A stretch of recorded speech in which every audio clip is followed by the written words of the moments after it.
কি স্পষ্টভাবে বুঝতে পারছেন না গণভোটে হা ভোট দিলে ঠিক কি কি পরিবর্তন আসবে আর না ভোট দিলে কোন কোন বিষয়ে পরিবর্তন হবে না। মধ্যে উল্লেখযোগ্য কয়েকটি বিষয় হলো: এক, রাষ্ট্রভাষার পরিবর্তন। জুলাই সনদে বলা হয়েছে বাংলাদেশের রাষ্ট্রভাষা হবে বাংলা, তবে অন্যান্য মাতৃভাষাকেও স্বীকৃতি দেওয়া হবে। 2, জাতীয় পরিচিতি। বর্তমানে নাগরিকরা বাঙালি হিসেবে পরিচিত, তবে নতুন সংস্কারে নাগরিকরা পরিচিত হবেন বাংলাদেশী হিসেবে। 3, সংবিধান সংশোধনে নতুন নিয়ম।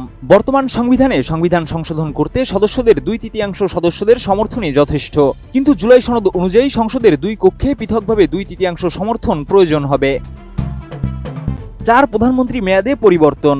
জুলাই সনদে উল্লেখ রয়েছে একজন ব্যক্তি 10 বছরের বেশি সময় বা 2 মেয়াদের বেশি প্রধানমন্ত্রীর দায়িত্বে থাকতে পারবেন না। 5, তত্ত্বাবধায়ক সরকার ব্যবস্থা। নতুন মেয়াদে তত্ত্বাবধায়ক সরকার ব্যবস্থা সংযোজন করা হয়েছে, যেখানে সরকারি, বিরোধী এবং দ্বিতীয় বিরোধী দলের মতামতের ভিত্তিতে তত্ত্বাবধায়ক সরকার গঠন হবে। এছাড়া বর্তমানে রাষ্ট্রপতি সংসদ সদস্যদের ভোটে নির্বাচিত হন, তবে জুলাই সনদ বাস্তবায়ন হলে রাষ্ট্রপতি নির্বাচিত হবেন গোপন ব্যালটে, সংসদের উভয় কক্ষের ভোটে।